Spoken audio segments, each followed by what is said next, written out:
Have you ever heard of fluency before, Emma? What is a fluency? Well, fluency is when you can read quickly and smoothly.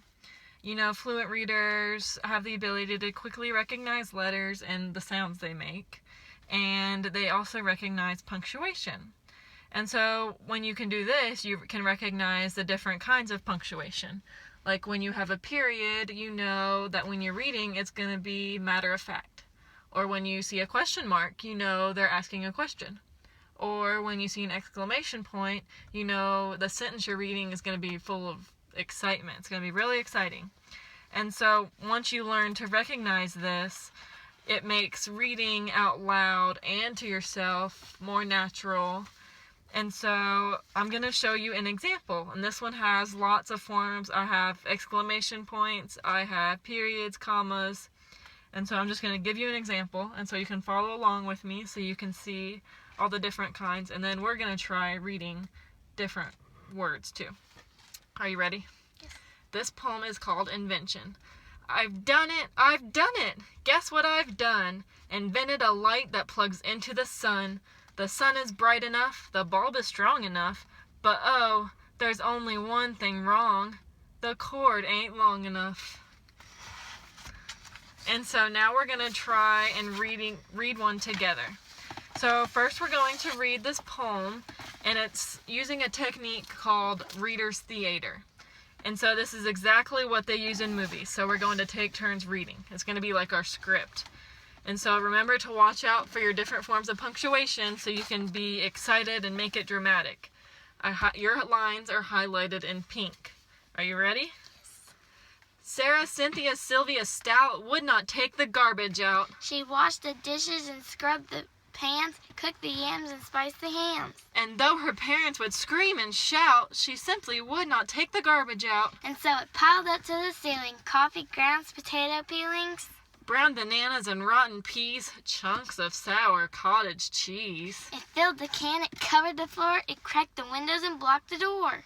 With bacon rinds and chicken bones, drippy ends of ice cream cones. Prune pits, peach pits, orange fields, gloppy glumps of cold oatmeal. Pizza crusts and withered greens, soggy beans and tangerines. Crusts of blackburn buttered toast, grizzly bits of beefy to roast. The garbage rolled on down the halls. It raised the roof. It broke the walls. I mean greasy napkins, cookie crumbs, blobs of gooey bubble gum. Cellophane from old bologna, rubbery, blubbery macaroni. Peanut butter caked and dry, curdled milk and crust of pie. Rotting melons and dried up mustard, eggshells mixed with lemon custard. Cold French fries and rancid meat, yellow lumps of cream and wheat. At last the garbage reached so high that finally it touched the sky. And none of her friends would come to play, and all of her neighbors moved away. And finally, Sarah, Cynthia, Stout said, "Okay, I'll take the garbage out."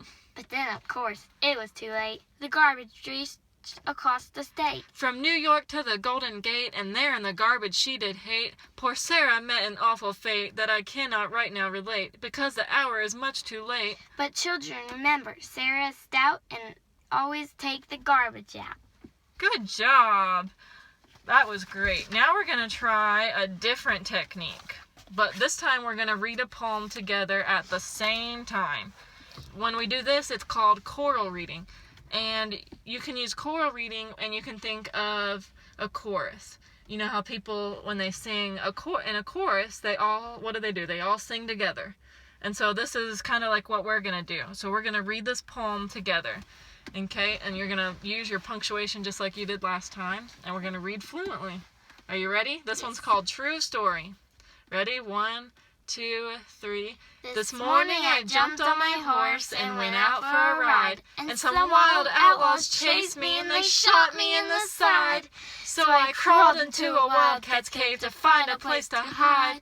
But some pirates found me sleeping there and soon they had me tied to a pole and built a fire. Under me I almost cried, till a merman came and cut me loose and begged me to be his bride.